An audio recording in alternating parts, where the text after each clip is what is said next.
Jika 3 jalur langit ini kamu tempuh, benar-benar kamu amalkan hingga kamu mendapatinya dalam kehidupan, niscaya kamu akan sampai di tujuan, bahagia hidup di dunia, mati dalam husnul khotimah. Di akhirat kamu akan diperkenankan masuk ke dalam surga tanpa hisab, tanpa adab, birahmatika ya arhamar rahimin.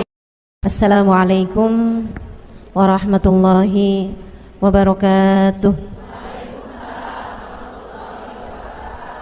Alhamdulillah, wassalatu wassalamu ala rasulillah Muhammad ibn Abdillah wa ala alihi wa sahbihi wa man wala. Subhanaka la ilma lana illa ma 'allamtana innaka antal alimul hakim. Rabbi syrah li sadri wa yassir li amri wahlul 'uqdatan min lisani yafqahu qawli, amma ba'du. Baik, sebelum kita mulai, kita akan baca niat belajar bersama-sama. Mudah-mudahan ilmunya nanti sekali lagi jadi ilmu yang manfaat buat kita sekalian. Bismillahirrahmanirrahim.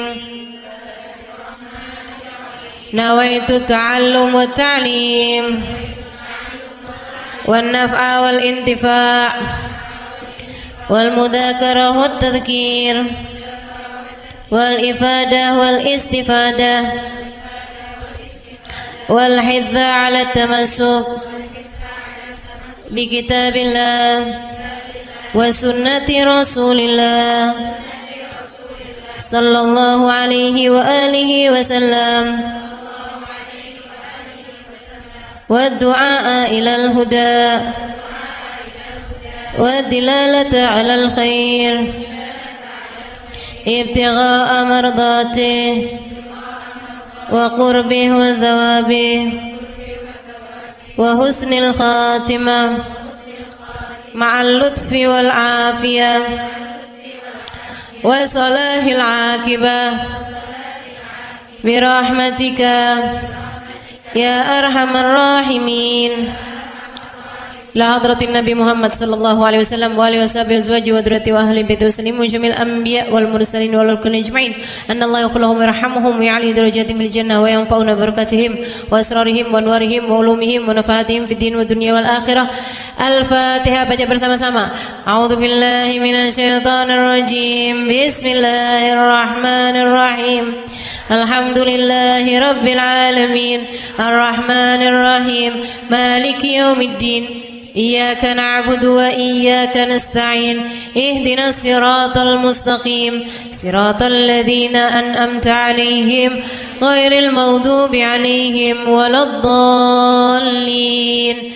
Amin. Taqabbalallah minna wa minkum, taqabbal ya karim. Peta kebahagiaan hidup dunia membawamu kepada kebahagiaan hidup akhirat. Peta untuk membuatmu kenal kepada Sang Pencipta. Jalan hidup yang dapat membawamu menuju surga. Ini namanya jalur langit. Yang paling rugi yang gak mau ngikutin peta ini. Yang paling sukses yang jalan hidupnya mengikuti peta ini, mengikuti jalur langit ini. Karenanya adik-adik, ibu-ibu, saudariku sekalian yang saya muliakan, izinkan saya di kajian pada siang hari ini menyampaikan padamu tentang bagaimana cara kita menempuh perjalanan menuju Allah Subhanahu wa ta'ala lewat jalur langitnya. Biar gak sumpek hidupmu di dunia, biar matimu husnul khotimah, biar di akhirat nanti dapat masuk surga. Bukankah itu yang kamu mau?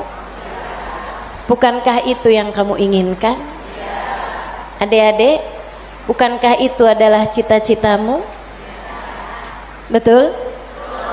bahagia di dunia, mati husnul khotimah, di akhirat masuk surga. Adakah keinginan lebih tinggi daripada itu? Adakah cita-cita lebih mulia daripada itu? Enggak ada. Mesti menempuh jalur langitnya, karena surga adanya di langit. Karena segala kebaikan-kebaikan turun dari alam langitnya Allah Subhanahu wa taala menuju ke alam dunia ini. Saat kamu rasa dadamu sesak di dunia, maka naiklah ke atas dan menengadahlah. Maka dada langit siap untuk merengkuhmu, menjadikan sesakmu tak lagi bernilai apa-apa. Sesakmu jadi lega, sesakmu jadi lega. Ayo nih, buat adik-adik yang kegalauan mulu dengerin saya. Buat ibu-ibu yang pusing mulu, terutama kalau lihat sisa saldo akhir bulan, dengerin saya. Simak baik-baik jalur langit. Gimana sih caranya kita menempuh jalur langit? Pertama, apa aja jalur langit yang bisa kita tempuh? Pertama, sholat. Itu adalah jalur langit yang jangan sampai pernah kamu tinggalkan. Sayyidina Muhammad Al-Bagir berkata kepada putranya Sayyidina Ja'far As-Sadiq, "Ya bunai, ittasil billah." Wahai anakku, senantiasalah terkoneksi dengan Allah, senantiasalah tempuh jalur langit menyampaikanmu kepada Allah Subhanahu wa taala. Seringlah terkoneksi sama Allah. Anaknya bertanya, "Kaifa attasil bih ya walidi?" Bagaimana caraku untuk selalu terkoneksi dengan Allah? Bagaimana caraku berkomunikasi sama Allah? Bagaimana caraku menempuh jalur langit?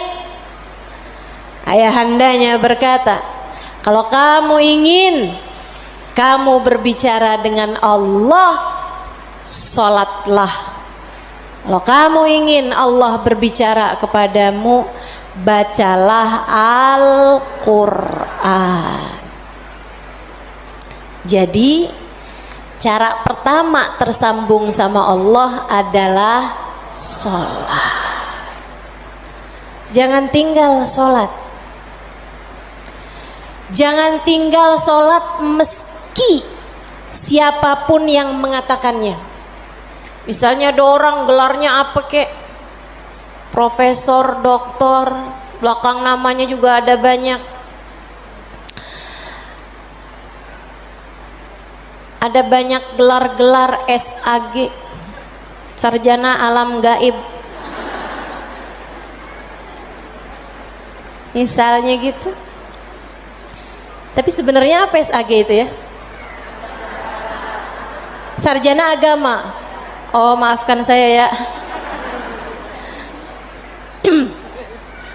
Saudaraku sekalian yang saya muliakan, sepanjang apapun gelar yang dimiliki seseorang, kalau dia sampai mengatakan misalnya sholat, itu sudah tidak relevan lagi di zaman sekarang.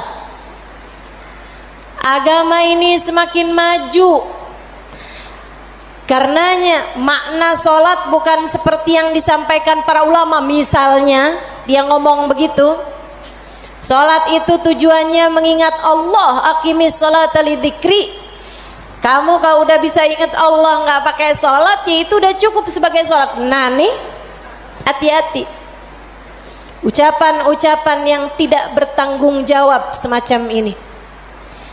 Sholat itu kewajiban dari Allah. Allah yang punya jalur langit, Allah yang tahu bagaimana cara tersambung dengan Allah Subhanahu wa taala.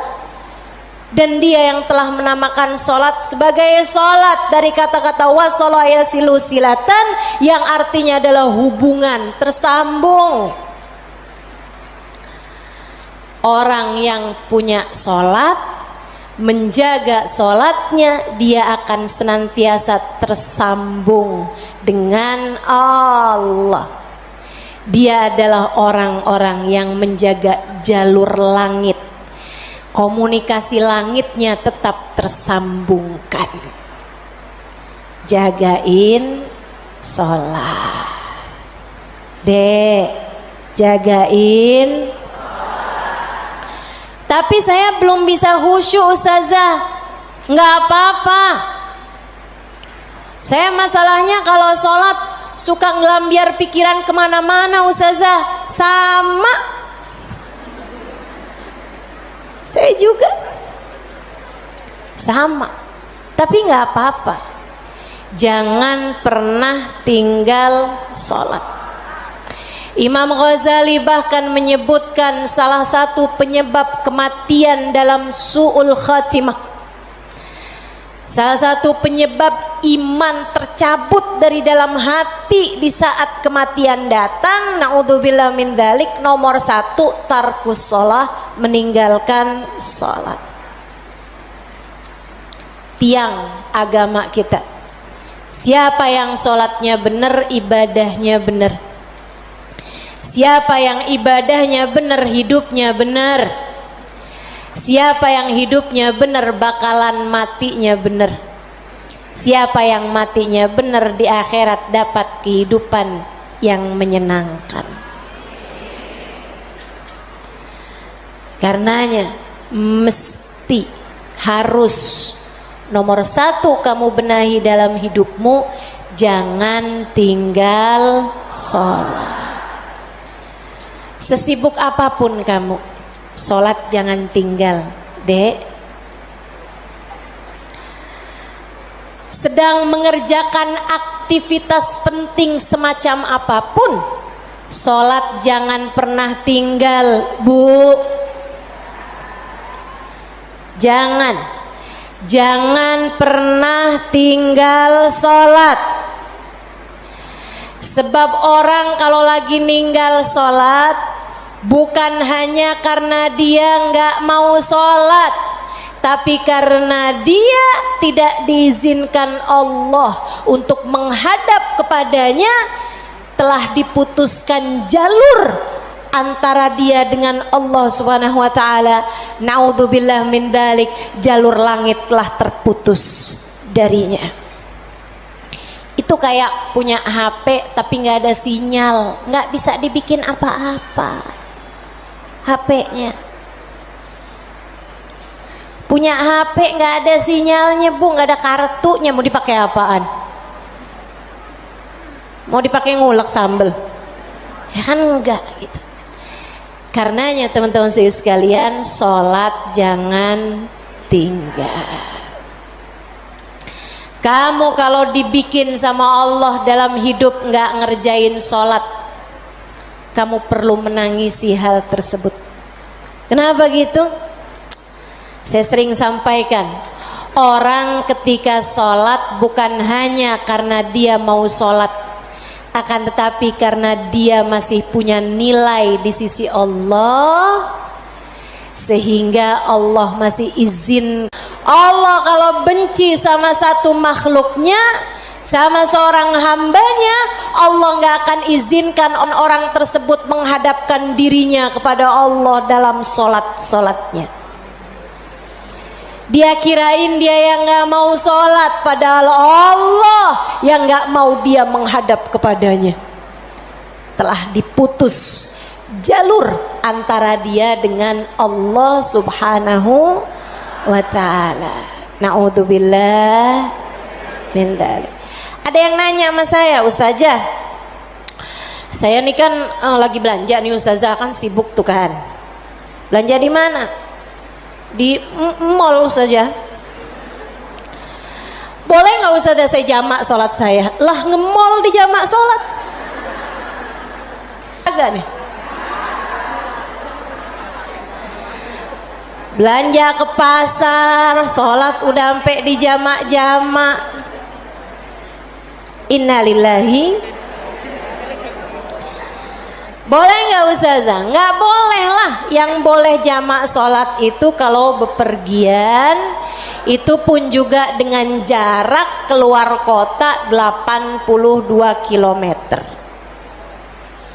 Tapi kalau kurang dari itu, nggak boleh mengerjakan jamak sholat. Katanya Nabi Muhammad, man jama'as shalah bi ghairi udrin faqad atababan min abwabil kabair.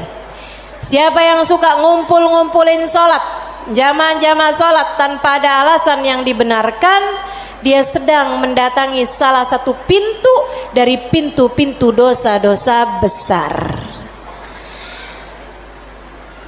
Dia tanya, boleh nggak Ustazah jamaah sholat? Nggak boleh, kecuali karena ada alasan yang dibenarkan. Emang kenapa gitu Ustazah?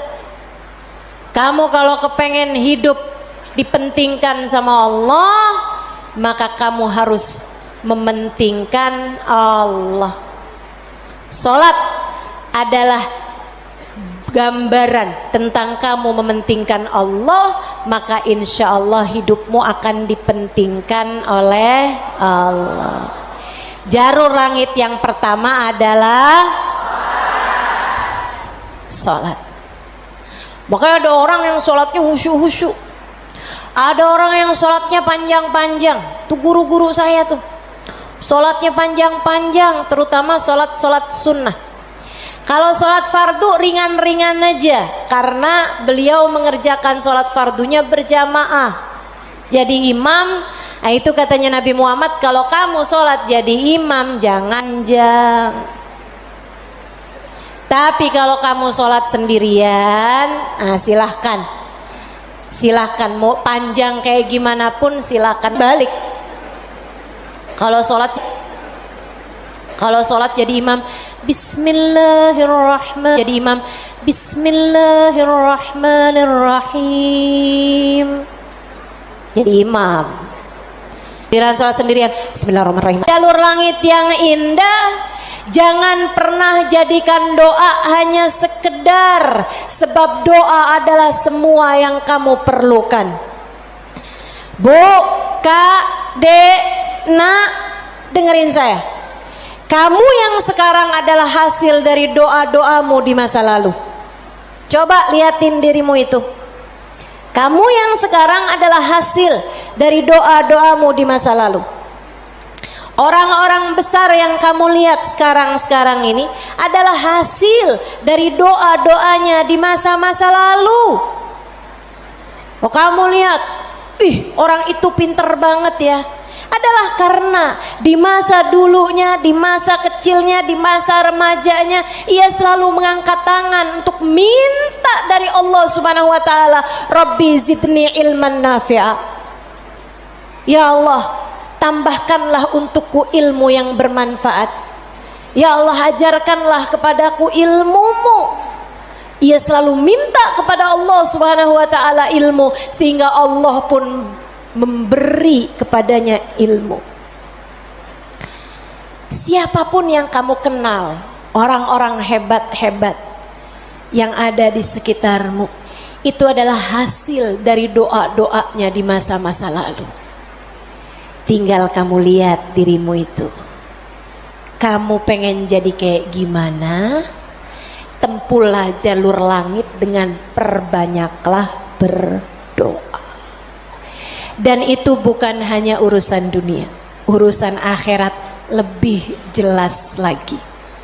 Sampai saya pernah dengar satu cerita, ada dua orang, ibadahnya di dunia sama, ibaratnya nilai rapotnya nih sama persis. Nilai rapotnya sama persis waktu hidup di dunia. Dua-duanya sama-sama soleh, dua-duanya. Akan tapi yang satu dimasukkan ke dalam surga, kan ke surga Firdausul A'la yang paling tinggi. dinaikkan di surga yang bawahnya, dia protes, ya Rob, dia nilainya sama loh sama saya, kenapa kok dia dikasih surga yang paling atas sementara saya di surga yang bawahnya? Walaupun surga tuh biar kata di emperan enak, tapi ya masa kamu mau minta surga yang emperan? Sehingga sekalian, hadir majelis aja di emperan gak enak, apalagi di surga. Dia tanya sama Allah, ya Allah, kenapa kami berdua nilainya sama tapi dia dinaikkan di surga Firdaus yang paling tinggi sementara saya? Itu sebabnya Nabi Muhammad mengatakan, idza sa'altumul jannah fas'alu al-firdausal a'la. Kalau kalian lagi minta surga, jangan tanggung-tanggung, mintalah surga Firdaus yang paling tinggi. Gitu. Doa deh, doa, jangan ditinggal. Doa, doa, perlu banget. Kamu harus sering-sering doa. Ustadzah, doa yang paling bagus apa? Lah doa itu urusan minta kok. Maka mintalah sesuai dengan apa yang kamu mau. Saya punya cerita indah yang diceritakan oleh salah satu guru saya beberapa bulan yang lalu ketika kedatangan beliau ke Indonesia, namanya Hubabah Syarifah bintul Habib Muhammad bin Abdul Haddar. Beliau datang dari Sewun, Hadramaut, Yaman. Saya menjadi penterjemah beliau kala itu, jadi saya ingat betul kisahnya. Salah satu dari kisah yang beliau ceritakan, kata beliau, ada seorang ibu-ibu datang kepada ayahanda saya. Ayahandanya seorang ulama terkemuka, namanya Habib Muhammad bin Abdullah Al-Haddar, guru dari guru saya, guru dari guru-guru saya, sekaligus ayah dari guru-guru saya. Ayahandanya Hubabah Syarifah, ayahandanya Hubabah Nur, ayahanda Hubabah Maryam. Habib Muhammad bin Abdullah Al-Haddar, pemilik Ribat Baydha di kota Baydha, Yaman sana itu. Sehingga sekalian, beliau seorang pendakwah, seorang yang mustajabud dakwah, yang doanya mustajab. Satu waktu ada seorang ibu datang dalam keadaan menangis terisak-isak kepada ayahandanya di saat Hubabah Syarifah sedang ada di sisi ayahandanya. Ibu tersebut bilang, Habib, tolong doakan anak saya, Bib. Anak saya bandel sekali, Bib. Saya susah banget. Ajakin dia sholat susah, ajakin dia kerjain kebaikan susah. Anaknya bandel, nggak mau denger apa kata saya. Tolong saya, Bib, doakan anak saya, apa yang harus saya lakukan? Beliau kemudian berkata, Bu, ibu kepengen anak ibu jadi anak yang soleh. Iya, Bib, pengen banget, Bib. Ibu, doa seorang ibu untuk anaknya setara doa Nabi bagi umatnya. Maka doamu untuk anakmu lebih mustajab daripada doa siapapun untuk anakmu. Saya bisa bantu kamu buat doa, mintakan kepada Allah Subhanahu wa taala, akan tetapi doamu tentu lebih mustajab daripada doa saya untuk anakmu. Ibu dengerin, Bu. Jadi gimana saya, Bib? Ibu bangun di waktu malam, ibu tahajud beberapa rakaat, kemudian seperti kamu menangis di hadapan saya untuk minta anakmu didoakan oleh saya, menangis pula lah di hadapan Allah. Sampaikan kepada Allah apa yang kamu sampaikan kepadaku atau apa yang ingin agar saya sampaikan kepada Allah tentang anakmu, sampaikan pula itu kepada Allah Subhanahu wa taala. Baik Bib, pulang dikerjain. Nah itu perempuan kalau solehah gitu tuh, kalau dengar kebaikan sami'na, saya dengar kemudian saya patuhi. Yang dengar di sini juga insya Allah seperti itu. Apa yang didapat pada hari ini semoga dapat diamalkan. Yang pertama tadi jangan tinggal. Yang kedua tadi barusan ini perbanyak jalur langit. Dia pun mengerjakannya, bangun di waktu malam nangis, ya Allah tolong liatin anak saya, kesianin anak saya ya Allah, solehkan dia ya Allah, tolong pandang anak saya dengan pandangan kasih sayangmu ya Allah, saya nggak ngerti cara melakukannya ya Allah, seperti mana engkau telah menjadikan anak-anak dari hamba-hambamu yang soleh salehah.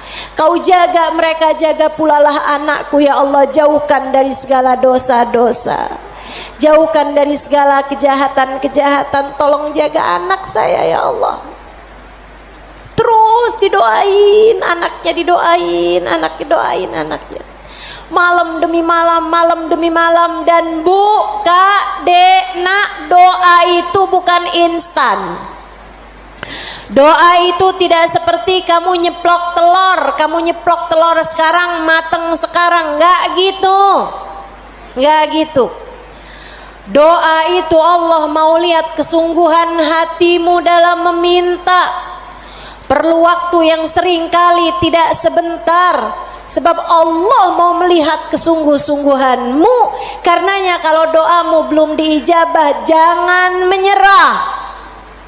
Dek, kalau doamu belum diijabah jangan nyerah. Kamu masih sangat mungkin untuk diijabah doamu selagi kamu tidak berhenti berdoa.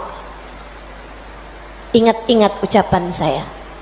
Kamu masih sangat mungkin untuk diijabah doamu itu selagi kamu tidak berhenti berdoa. Doa terus, kata Hubabah Syarifah, setahun, 2 tahun, 3 tahun, 4 tahun, 5 tahun, 6 tahun. Kemudian anak yang dulu pernah membuat ibunya menangis karena kenakalan anak tersebut, karena ketidaksolehan anak tersebut, sekarang telah menjadi seorang anak yang dapat membuat ibunya tersenyum bangga. Di usia-usia hampir 20-an tahun, anak tersebut menjadi anak paling soleh di kampungnya, hafal Al-Quran 30 juz dengan 7 bacaannya, qiraatus sab'ah. Anak yang jauh dari kenakalan-kenakalan remaja, anak yang dekat dengan para ulama, anak yang mengetahui banyak ilmu agama, anak yang menjadi sangat soleh, idaman semua para orang-orang tua. Jangan nyerah, jangan nyerah. Jika kehidupan membuatmu tersungkur, itu adalah waktumu untuk membenamkan dirimu dalam sujud-sujud panjang kepasrahan. Kemudian kamu langitkan doa hingga Allah mengijabah doa-doamu itu. Saya ulangi, jika badai kehidupan membuatmu jatuh tersungkur, itu adalah saat yang tepat untukmu membenamkan wajahmu dalam sujud-sujud kepasrahan. Kemudian kamu langitkan doa-doamu, berbisik di bumi, namun suaramu didengar hingga ke arsy. Saat itulah Allah akan mengijabah doamu itu. Jangan pernah berhenti berdoa. Jangan remehkan doa. Jangan remehkan doa. Saya, Dek, pernah muda juga kayak kamu. Ya masa lahir langsung gede gini. Sewaktu saya remaja, masuk umur 12 tahun, 13 tahun, sebelum balik bahkan saya udah berada di pondok pesantren. Jadi saya itu nggak pernah ngalamin masa belum berjilbab sebelum balik. Maksudnya ketika balik tuh saya udah mulain berjilbab. Alhamdulillah, nikmat dari Allah Subhanahu wa taala.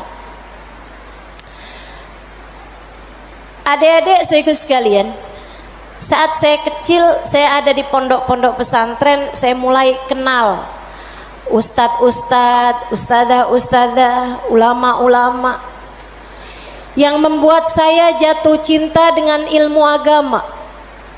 Alhamdulillah, Allah kasih rasa dalam diri saya keinginan untuk selalu belajar. Saya punya keingintahuan yang banyak terhadap urusan ilmu. Jadinya saya seneng banget belajar. Nah di waktu kecil itu tadi, umur 12-an tahun sebagai santri, kan selain dari belajar ada kewajiban lain tuh. Nyuci baju, apalagi kalau dapat piket, bersihin kamar mandi, nyapu kamar, ngepel kamar. Itu saya sangat tersiksa sekali, sebab saya ini adalah pemalas. Jadinya karena saya pemalas urusan bebersih dan saya mendadak rajin ketika urusannya sama belajar. Saya seneng belajar, saya seneng tahu, saya suka mikir. Saya tuh kalau lagi baca kitab gitu seneng banget. Saya kalau lagi belajar gitu seneng banget. Apalagi kalau ustadzahnya yang nyampein ilmu dengan cara-cara yang sangat saya sukai gitu, ngasih tahu hal-hal yang nggak ada di dalam kitab gitu. Saya bisa melongo dengerin, seneng banget. Jadinya di masa-masa kecil itu kalau saya lagi dengerin kajian, kalau saya lagi baca kitab, saya suka doa, ya Allah, jangan pernah pisahkan saya dari ilmu. Ya Allah, jangan pernah jauhkan saya dari kitab-kitab pengetahuan yang mendekatkan saya padamu. Umur 12 tahun, 13 tahun, doa saya semacam itu. Ayo nih adik-adik yang umur 16 tahun, ya Allah kenapa kok saya nggak pernah ada yang nembak ya?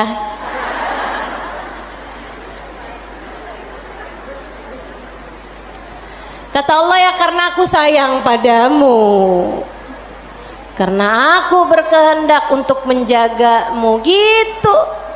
Ini malah dipertanyakan, saya kurang cakep apa ya? Kok nggak ada yang naksir sama saya gitu? Siapa kek, tukang kebun, satpam sekolah? Jangan ya dek, jangan. Kalau kakak kelas boleh ustazah, jangan juga. Jangan pacaran.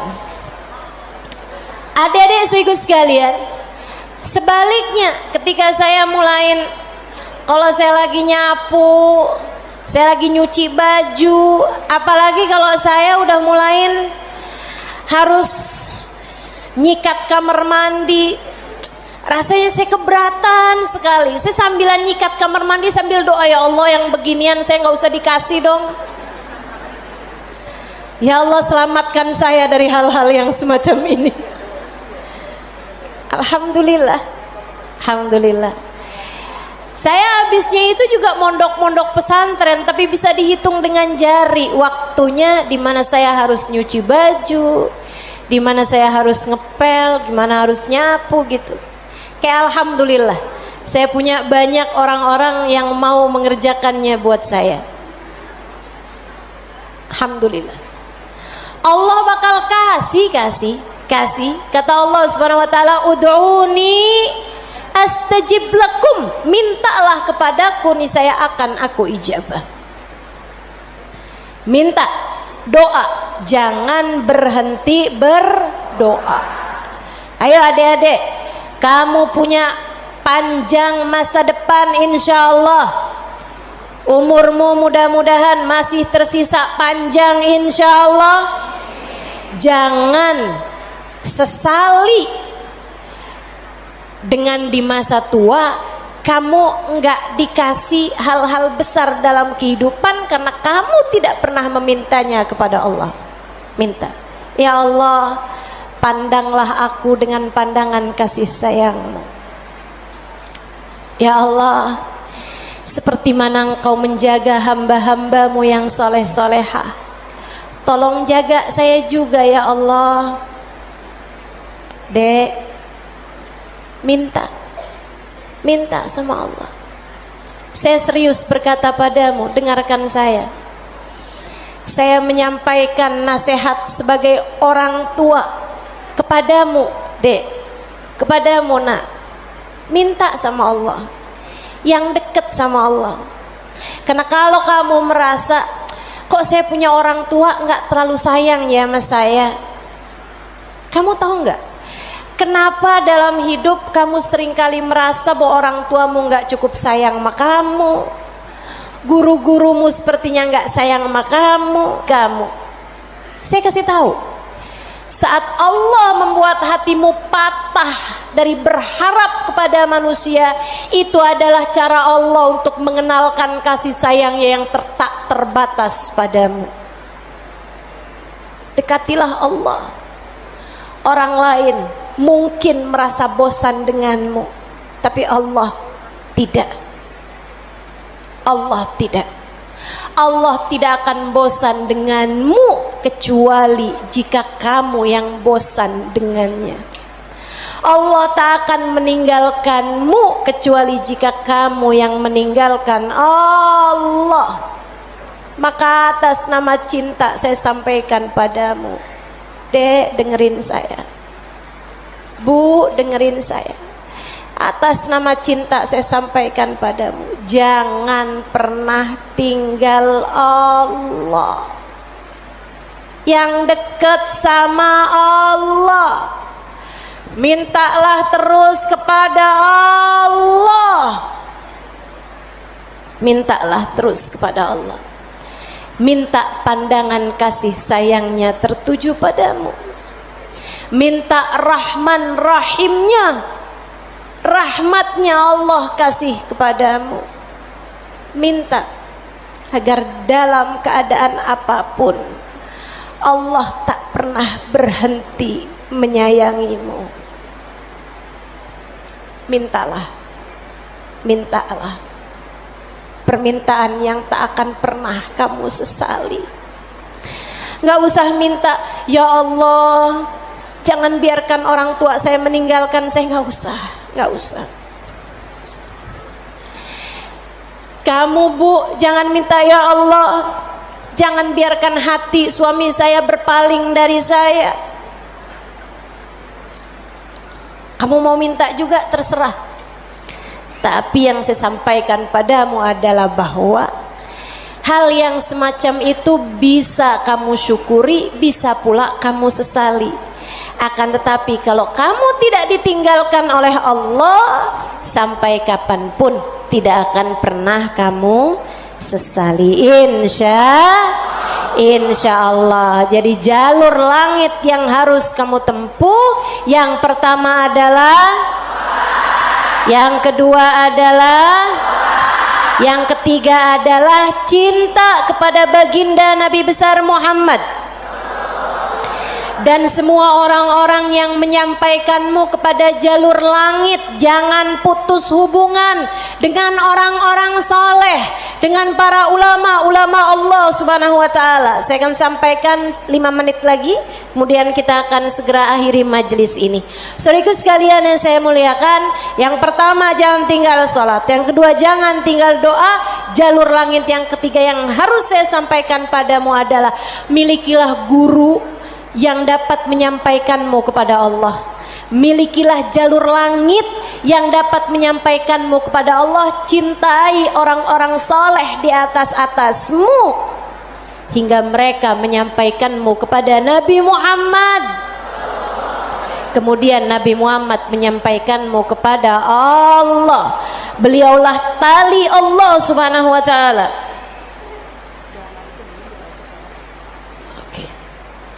Beliaulah tali Allah Subhanahu wa taala yang terbentang kepada kita sekalian.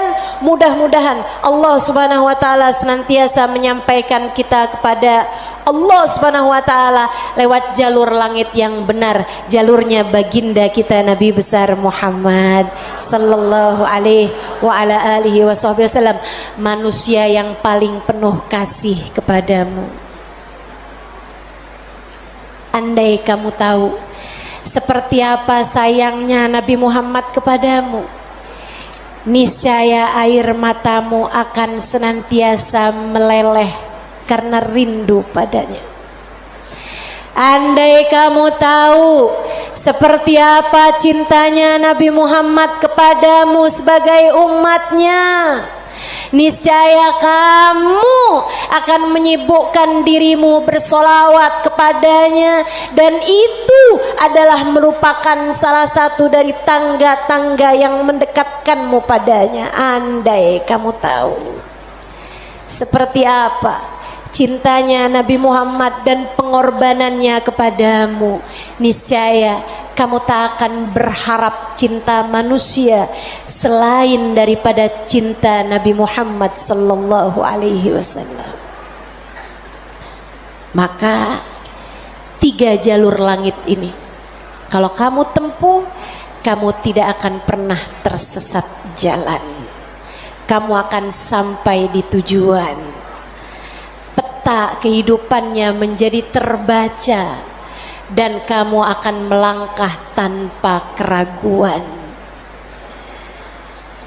Jika 3 jalur langit ini kamu tempuh, dari sholat tidak ada yang kamu tinggal, dan kamu tambahi dengan ibadah-ibadah sholat sunnah pula, terutamanya di keheningan malam, di sepertiga malam yang terakhir. Juga doa, dalam keadaan apapun kamu memperbanyak berdoa. Saat kamu bersama dengan orang-orang soleh, saat kamu duduk di majelis-majelis ilmu adalah saat yang begitu indah untuk kamu berdoa, meminta kepada Allah Subhanahu wa taala jalla jalaluhu wa ta'ala azamatu. Kamu jadikan doa tidak hanya sekedar, melainkan semua yang kamu perlukan. Kemudian besar cintamu kepada baginda Nabi besar Muhammad sallallahu alaihi wasallam, maka itulah 3 dari rahasia jalur langit yang dapat saya sampaikan kepadamu. Jika ketiganya benar-benar kamu amalkan hingga kamu mendapatinya dalam kehidupan, niscaya kamu akan sampai di tujuan, bahagia hidup di dunia, mati dalam husnul khatimah. Di akhirat kamu akan diperkenankan masuk ke dalam surga tanpa hisab, tanpa adab, birahmatika ya arhamar rahimin wa bijudika ya ajwadal ajwadin, innahu waliyu dzalika wal qadir alaih. Kita akan baca doa nih ya. Baru saja saya diberitahu oleh panitia bahwa doa maulidnya belum dibaca. Kita akan baca doa maulidnya sambil kita memohon kepada Allah, semoga Allah Subhanahu wa taala mendekatkan kita dengannya insyaallah, dan mendekatkan kita dengan baginda kita Nabi besar Muhammad sallallahu alaihi wasallam. Allahumma salli wa sallim wa barik alaihi wa ala alihi sallallahu alaihi Alhamdulillahi Rabbil Alamin. Allahumma salli wa sallim ala Sayyidina Muhammadin wa ala alihi wa sahbihi ajma'in. Wa laqad ashartu lin'ati man awsafuhu tuhyil quluba tuhayyijul asjana. Wallahu qad athna alayhi fama yusawil qawlu minna wa yakunu thanana. Lakinna hubban bisarairi qad alimati safwati rabbina wa ahadana. وإذ امتزجنا بالمودة ها هنا نرفع أيدي فقرنا ورجانا الواحد الأحد العلي إلهنا متوسلين بمن إليه دعانا مختاره وحبيبه وصفيه زين الوجود به الإله حبانا يا ربنا يا ربنا يا ربنا بالمصطفى اقبلنا أجب دعوانا أنت لنا يا دخرنا في هذه الدنيا وفي أخرانا أصلح لنا الأحوال واغفر ذنبنا ولا تؤاخذ ربي إن أخطأنا واسلك بنا في نهج طه المصطفى ثبت على قدم الحبيب خطانا أرنا بفضل منك طلعة أحمد في بهجة عين الرضا ترعانا واربط به في كل حال حبلنا وحبال من ود ومن والانا المحسنين ومن أجاب نداءنا وذوي الحقوق وطالبا أوصانا والحاضرين وسعيا في جمعنا ها نحن بين يديك أنت ترانا ولقد رجوناك فحقق سؤلنا واسمع بفضلك يا سميع دعانا وانصر بنا سنة طه في بقاء الأرض واجمع كل من عادانا وانظر إلينا واسكنا كأس الهنا واشفي وعافي عاجلا مرضانا واقض لنا الحاجات. Silakan sebutkan hajat masing-masing. Assalamualaikum warahmatullahi wabarakatuh.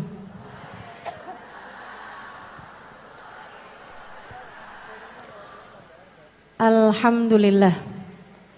Wassalatu wassalamu ala Rasulillah Muhammad ibn Abdillah wa ala alihi wa sahbihi wa man wala. Subhanaka la ilma lana illa ma 'allamtana innaka antal alimul hakim. Rabbi shrah li sadri wa yassir li amri wahlul 'uqdatan min lisani yafqahu qawli. Amma ba'du. Alhamdulillah, Allah sampaikan juga saya ke tempat ini. Masjidnya Allah Subhanahu wa taala, bait min buyutillah, rumahnya Allah. Mudah-mudahan kita udah disampaikan di rumah Allah di dunia. Allah sampaikan pula ke Baitullahil Haram di Mekkah, dan Allah sampaikan pula di tempat keridhaannya surga Allah di akhirat nanti insyaallah. Amin ya rabbal alamin. Rabbi la tukhzini yawma yub'atsun yawma la yanfa' mal wala banun illa man atallaha biqalbin salim. Kata Nabi Ibrahim yang Allah tuliskan dalam Al-Quran, ya Allah, jangan kecewakan aku, jangan buat aku susah pada hari di mana Engkau membangkitkan hamba-hambamu. Nanti di akhirat saat manusia dibangkitkan, ya Allah, jangan buat saya susah, jangan buat saya kecewa. Yauma la yanfa' mal wala banun. Hari yang itu loh ya Allah, hari yang tidak bermanfaat orang bawa harta, hari yang tidak bermanfaat orang bawa anak. Yang bermanfaat hanyalah orang yang datang pada Allah biqalbin salim, dengan membawa hati yang selamat. Karenanya siapapun di antaramu yang akan menuju ke akhirat, semua dari kita menuju ke akhirat. Siapapun di antaramu yang kepengen di hari akhiratnya nanti menjadi orang yang tidak susah, menjadi orang yang tidak sedih, menjadi orang yang tidak kecewa, menjadi orang yang tidak ketakutan, menjadi orang yang berhasil. Siapa di antaramu yang kepengen di hari akhiratnya nanti berbahagia, bersukacita? Siapa yang kepengen di hari akhiratnya nanti bergembira? Pastikan saat-saat ini, saat hidupmu di dunia ini, pastikan kamu sedang menuju kepada keselamatan hati. Hatimu selamatkan. Hatimu selamatkan, teman-teman. Hatimu selamatkan.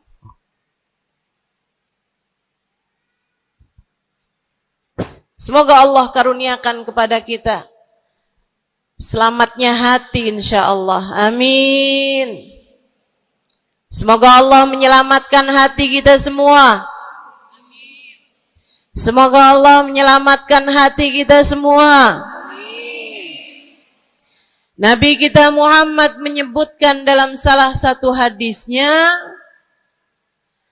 ala inna fil jasadi mudghah, idza salahat salahal jasad kulluh, wa idza fasadat fasadal jasad kulluh, ala wahiyal qalbu. Kata Nabi, ketahuilah sungguhnya dalam diri manusia terdapat segumpal darah. Apabila ia bagus, ia selamat, ia bersih, selamatlah seluruh anggota tubuhnya.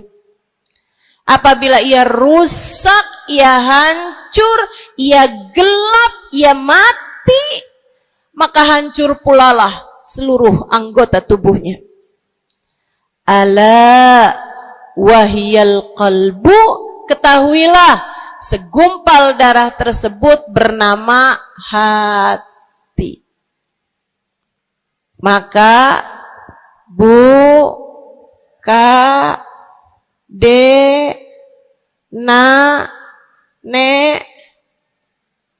banyak nenek-nenek di sini. Saya sampaikan padamu pesan dari hati saya yang terdalam. Berhati-hatilah dengan hati. Yang hati-hati sama hati, apa yang ada di dalamnya? Coba silahkan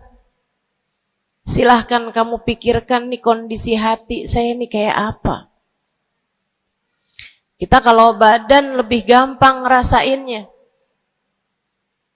Saya kalau ditanya, Ustazah lagi sakit? Iya. Sakit apanya Ustazah? Kaki. Saya bisa jawab.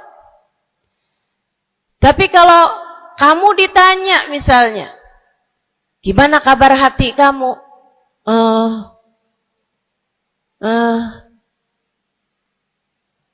Gimana kabar hatimu? Sehatkah? Sakitkah? Atau bahkan sakaratul maut? Hatimu bercahayakah? Gelapkah? Atau bahkan mati? Bagaimana kabar hatimu, teman-teman? Bagaimana kabar hatimu? Innallaha la yanzur, kata Nabi Muhammad dalam hadis yang lain. Innallaha la yanzur ila suwarikum wala ila absyarikum, walakin yanzur ila qulubikum. Sungguhnya Allah tidak melihat kepada badan kalian. Allah tidak melihat kepada warna kulit kalian. Allah nggak peduli hidung kamu mancung ataukah pesek. Allah nggak peduli kulit wajahmu mulus ataukah berjerawat. Allah nggak peduli kamu tinggi ataukah pendek. Allah nggak peduli warna kulitmu semacam apa. Yang Allah Subhanahu wa taala lihat, yang Allah Subhanahu wa taala perhatikan adalah hatimu.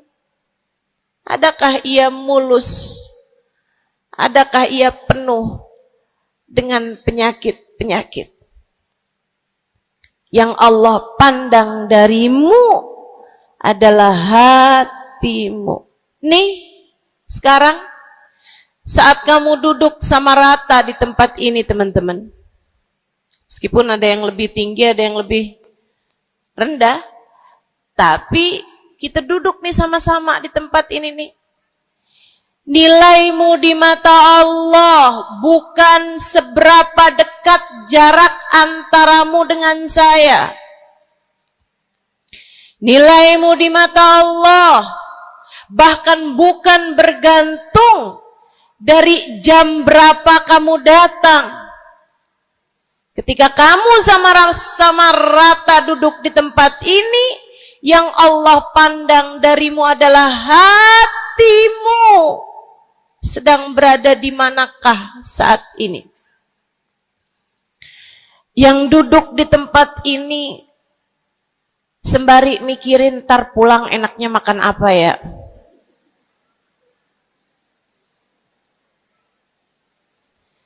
Yang duduk di tempat ini sambil mikirin, kok saya lapar ya? Iya, belum sarapan. Gara-gara buru-buru, takut nggak kedapatan tempat duduk. Gara-gara buru-buru, kepengen bisa lihat mukanya Ustazah Halimah yang viral.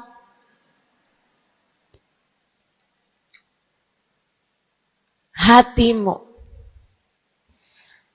Allah melihat darimu nilaimu di hadapan Allah. Nilaimu di hadapan Allah saat ini bukan bergantung dari seberapa awal kamu datang. Bukan bergantung pada hal-hal yang lainnya. Akan tetapi yang Allah lihat darimu adalah hatimu. Adakah Allah di dalamnya? Adakah Allah di dalamnya? Adakah Allah di dalamnya? Pun demikian dengan kamu saat sholat, pun demikian saat kamu sedang sedekah. Semuanya masalah hati, teman-teman. Semua masalah hati. Kata guru saya Sayyidil Habib Umar bin Hafid, al-madar kullal madar fi salahil gulub.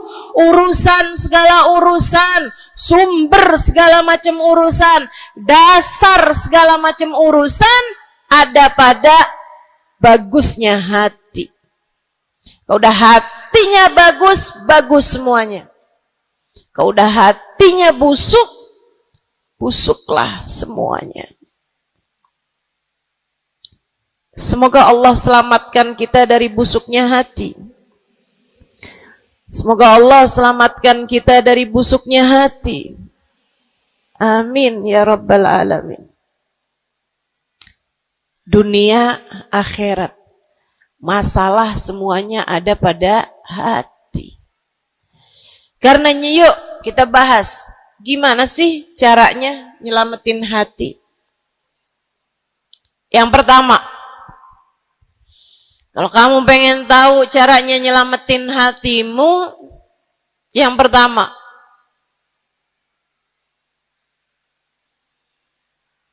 bersihkan sampah-sampahnya. Nih, kamu mau rumah itu biar bagus, biar terjaga, biar selamat. Kamu lihat dalamnya, oh banyak sampah, banyak noda, banyak kotoran. Dari mulai kotorannya cicak, ayam, sampai mungkin anjing, karena lama nggak ditempatin. Ada banyak di antara kita yang kondisi hatinya semacam itu. Sampah begitu banyak dalam hatinya. Ada banyak di antara kita umat Islam yang kondisi hatinya semacam itu. Begitu banyak sampah di dalam hatinya tersebut. Semoga Allah selamatkan semuanya. Amin. Maka hal pertama, kalau kamu kepengen punya hati yang selamat, yang nomor satu adalah bersihkan hatimu dari semua sampahnya, keluarin. Apa sampahnya hati? Dosa-dosa yang telah kamu lakukan. Idza aznabal abd nakat fi qalbihi nuqtah sauda.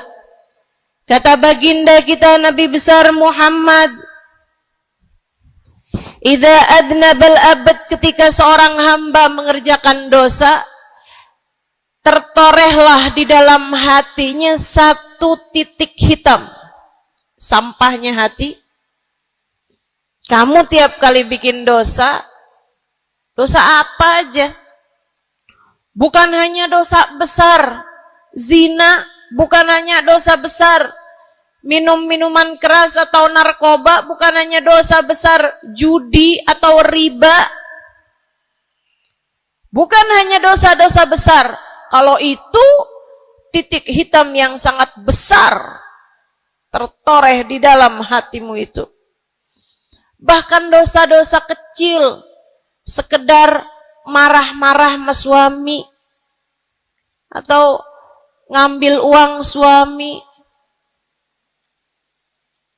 Gimana? Pernah? Rezeki istri solehah ustazah.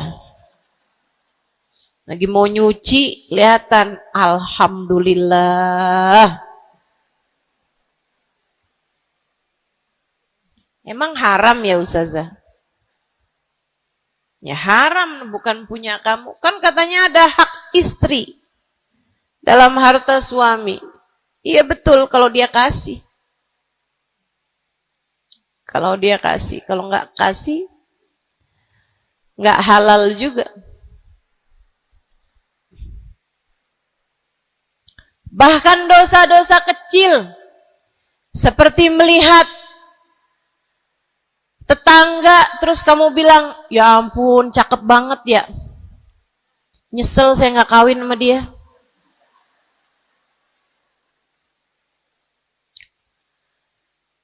Dosa.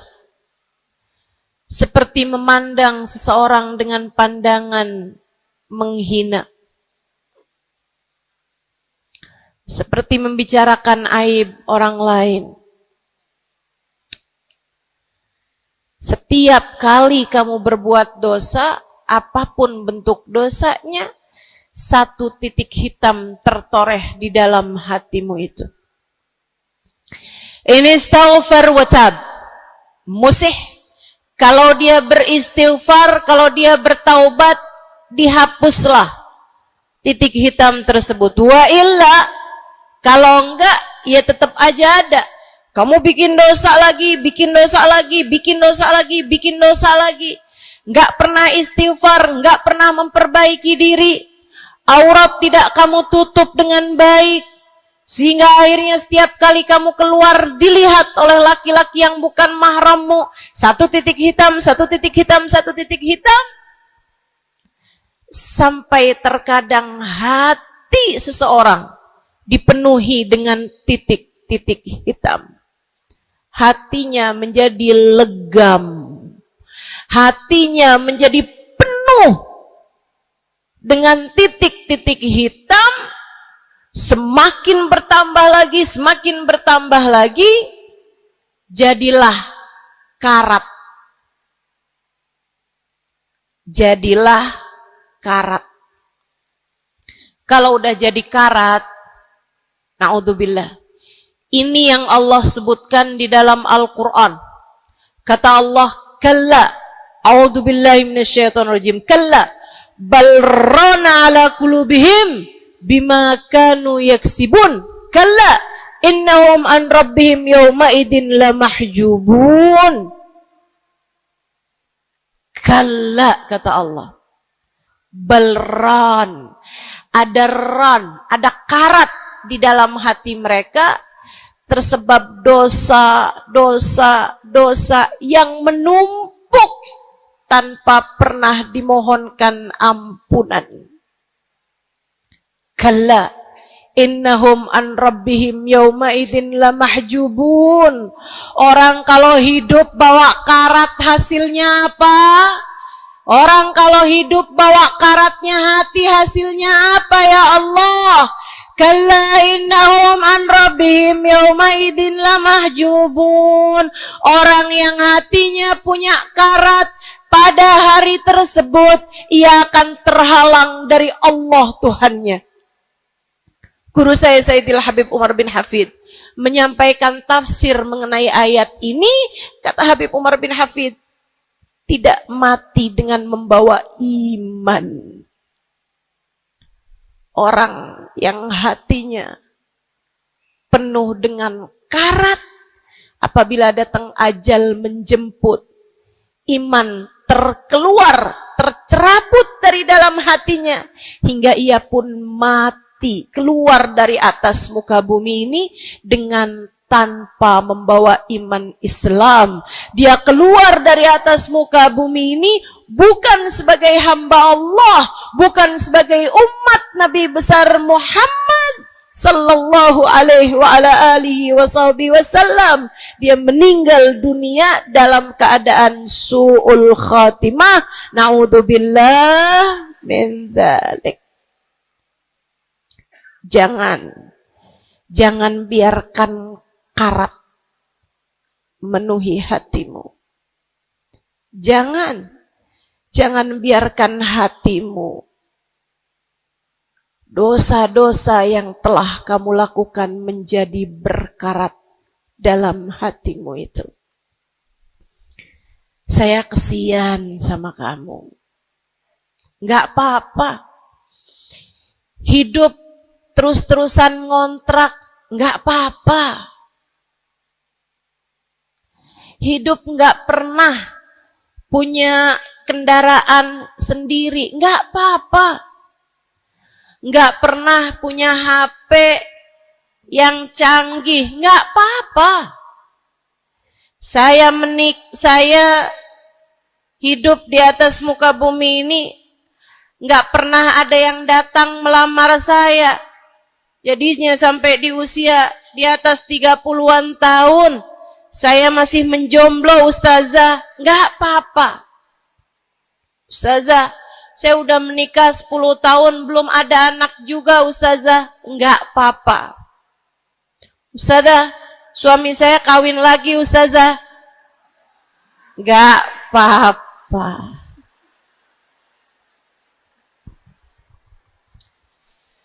Hidup di dunia ini, apapun yang terjadi, semuanya hanyalah sementara. Kamu hanya perlu memastikan agar tatkala datang ajal menjemput, kamu punya modal. Dan modal utamanya yang nomor 1 adalah hati yang bersih. Hati yang selamat. Kamu bawa pulang menghadap Allah Subhanahu wa ta'ala bigalbin salim. Kamu bawa hati yang selamat. Insya Allah. Mati nggak bawa suami nggak apa-apa. Mati nggak bawa anak nggak apa-apa. Nggak bakalan jadi pertanyaan malaikat raqib atid. Tapi mati harus dengan membawa hati yang selamat. Mudah-mudahan Allah karuniakan. Mudah-mudahan Allah karuniakan. Saudaraku sekalian yang saya muliakan, maka bersihkan sampah-sampah dalam hatimu itu. Caranya gimana nih, Ustazah? Dosa-dosa saya emang udah banyak banget. Saya di masa muda, di masa remaja, bahkan sampai udah tua juga nih, bergelimangan dengan dosa demi dosa. Banyak dosa saya, Ustazah. Saya zaman muda berada dalam masa jahiliyah. Dosa, segala dosa saya kerjakan. Apa yang harus saya lakukan? Bersihkan karat-karat dalam hatimu itu dengan taubat. Minta ampun sama Allah. Minta ampun sama Allah. Kamu perlu nangis sama Allah. Kamu perlu sungguh-sungguh minta ampunan sama Allah. Dosa segede gunung, kalau Allah mau melemparkannya ke dalam lautan ampunan, inna kaba'irad dunubi ful ghufrani kalamami. Katanya sahibul burda, sesungguhnya dosa-dosa besar dalam lautan ampunan, ia hanyalah seperti buih di dalam lautan. Gak ada artinya apa-apa kalau Allah mau ampuni. Dosa sebesar apapun, kalau Allah mau ampuni gak ada artinya. Tapi dosa sekecil apapun, kalau Allah mau perhitungkan, kamu gak akan selamat. Saya sampaikan padamu atas nama cinta. Dosa sekecil apapun yang kamu lakukan, jika ia tidak berjumpa dengan ampunan Allah, kamu bisa tidak selamat. Iblis nyembah Allah 70.000 tahun lamanya. Sujud di atas bumi, dia sujud, bumi dihancurkan, Allah naikin dia ke langit. Di atas langit dia sujud, ganti-ganti posisi sujudnya. Karenanya Imam Ghazali dalam kitabnya Minhajul Abidin mengatakan, ma min buk'ah minal ard was sama, tidak ada satu jengkal tanah, baik di bumi ataupun di langit, illa waqad sajad iblis fihi sajdah. Iblis udah pernah sujud di sana, di semua tempat di bumi maupun di langit. Paling banyak ibadahnya ternyata bukan seorang wali. Paling banyak ibadahnya ternyata bukan seorang nabi. Kalau hitung-hitungan panjang-panjangan ibadah, ibadahnya iblis lebih panjang daripada siapapun dari makhluknya Allah Subhanahu wa ta'ala yang pernah tinggal di bumi ini.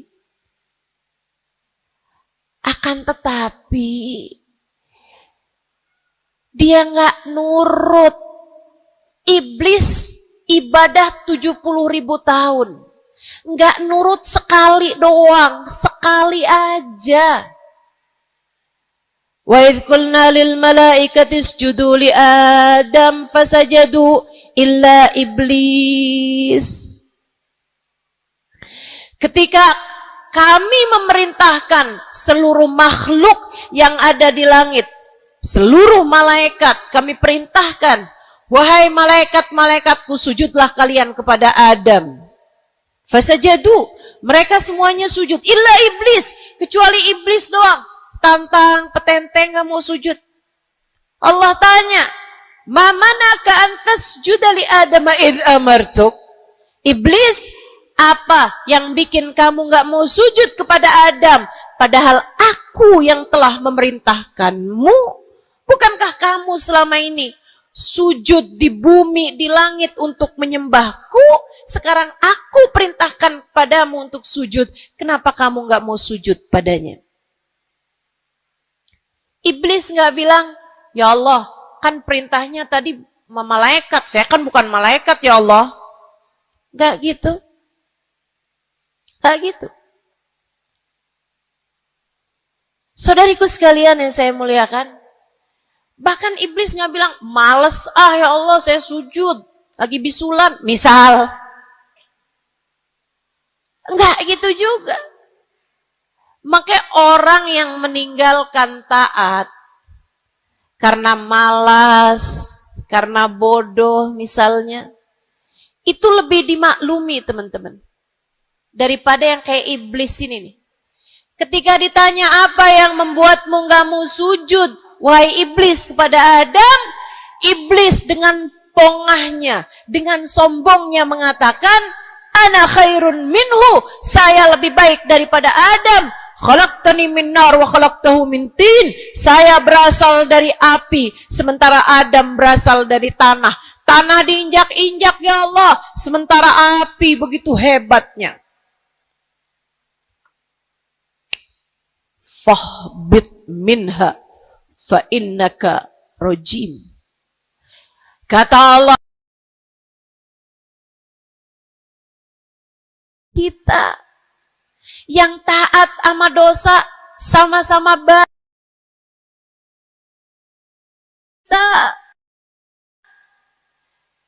Yang mungkin dosa kita lebih banyak daripada taat kita. Kayak katanya Habib Ali Habsyi, kadang ada orang Islam, malaikat rokib yang nyatet pahala nganggur berbulan-bulan.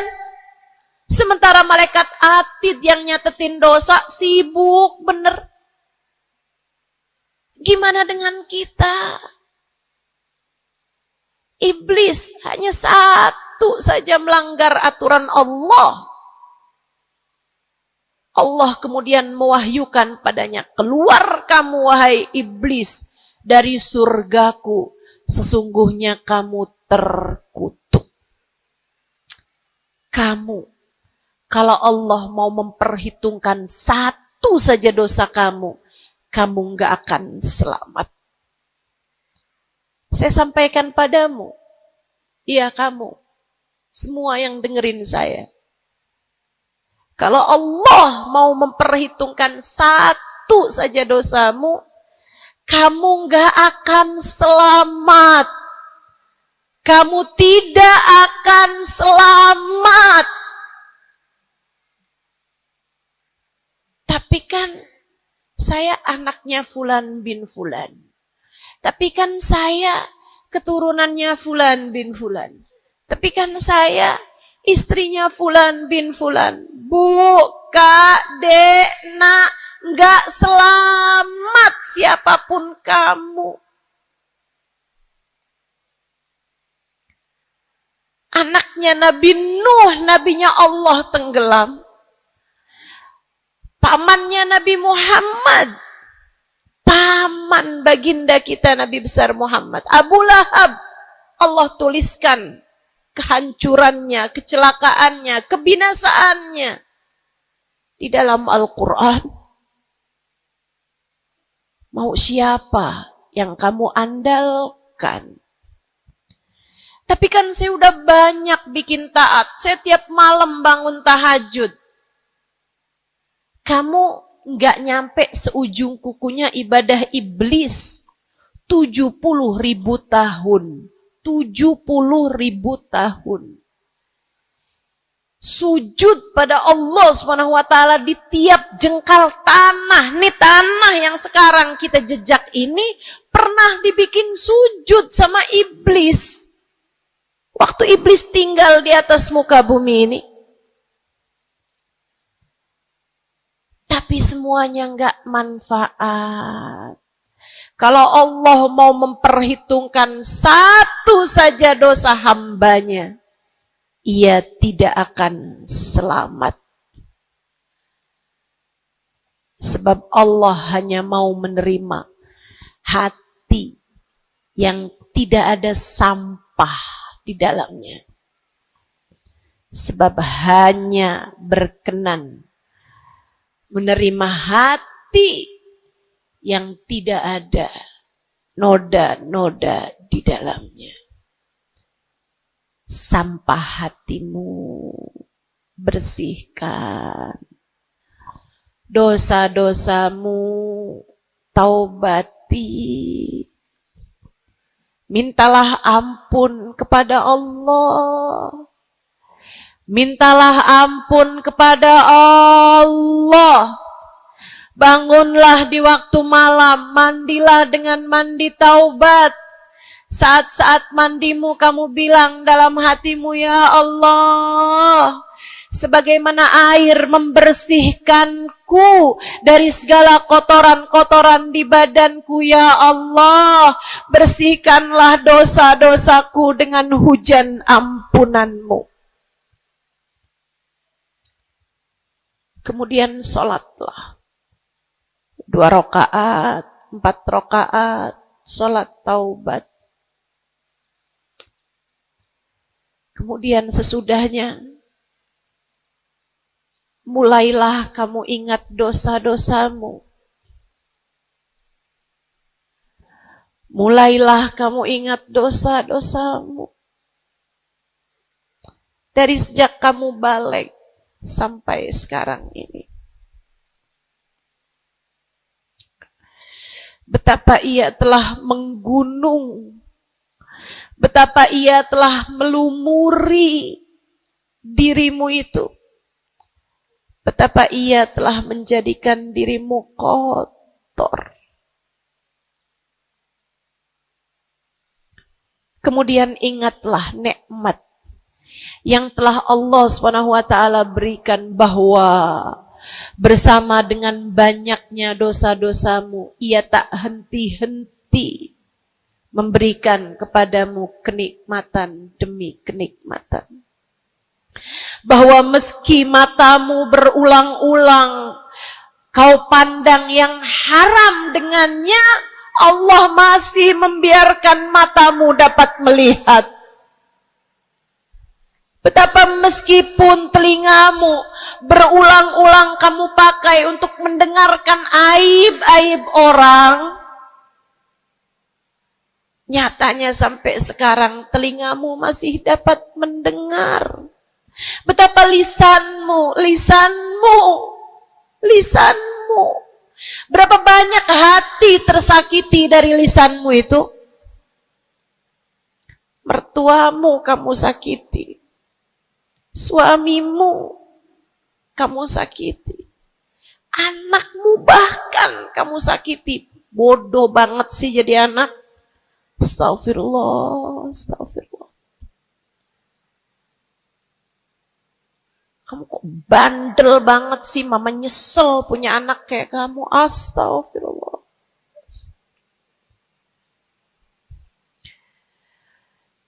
Betapa lisanmu menyakiti hati tetanggamu, saudara-saudarimu, sahabat-sahabatmu, orang-orang di sekelilingmu merasakan gangguan dari lisanmu itu, tersakiti dari lisanmu itu. Tapi meskipun entah sudah berapa banyak dosa tercatat dari lisanmu, Allah masih tetap membiarkan lisanmu dapat berbicara sampai saat ini. Nikmat tak henti-henti Allah berikan kepadamu, bukan? Betapa durhakanya diri kita. Namun betapa penuh rahmatnya Allah kepada kita. Betapa berlumurannya kita dengan dosa-dosa. Namun betapa Allah bersama dengan segala dosa-dosa yang kita lakukan, tak henti-hentinya membanjiri kita dengan kenikmatan. Wa in ta'uddu ni'matallahi la tuhsuha. Kalau kamu mau hitung nikmatnya Allah, kamu tak akan pernah mampu menghitungnya. Sesudah kamu ingat-ingat dosamu, kamu ingat nikmat Allah kepadamu, kamu ucapkan seperti ucapan baginda Nabi Muhammad. Allahumma anta rabbi la ilaha illa anta khalaqtani wa ana abduka wa ana ala ahdika wa wa'dika mastata'tu a'udzu bika min syarri ma sana'tu abu'u laka bi ni'matika 'alayya wa abu'u bi dhanbi faghfir li fa innahu la yaghfiru dzunuba illa anta. Ya Allah, Engkau adalah Tuhanku. Tak ada Tuhan kecuali Engkau. Aku adalah hamba-Mu yang Kau perintahkan buat taat, yang Kau perintahkan untuk menepati janji semampuku. Ya Allah, aku berlindung dari buruknya perbuatan yang telah aku lakukan.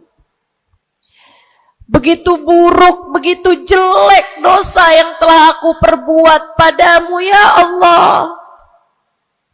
Abu'u laka bi ni'matika 'alayya. Ya Allah, Engkau selalu datang padaku dengan berbagai macam kenikmatan-kenikmatan.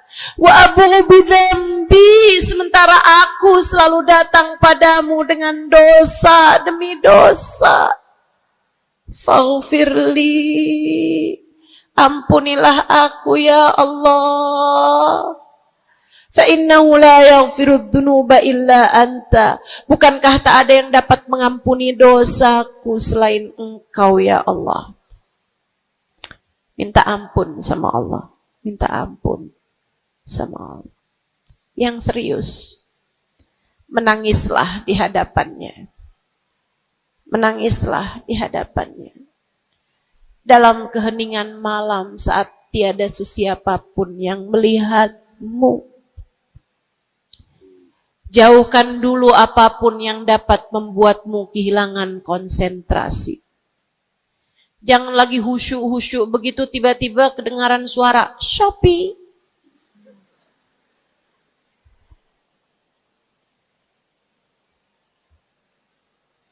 Kamu langsung jadi hilang konsentrasi.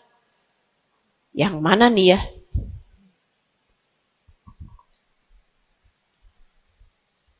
Bismillah.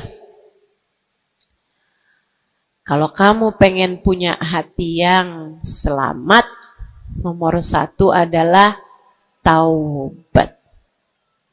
Taubatan nasuha. Taubat yang sungguh-sungguh. Nyesel telah berbuat dosa, meninggalkan dosa-dosa tersebut, berjanji untuk tidak mengulanginya lagi. Jika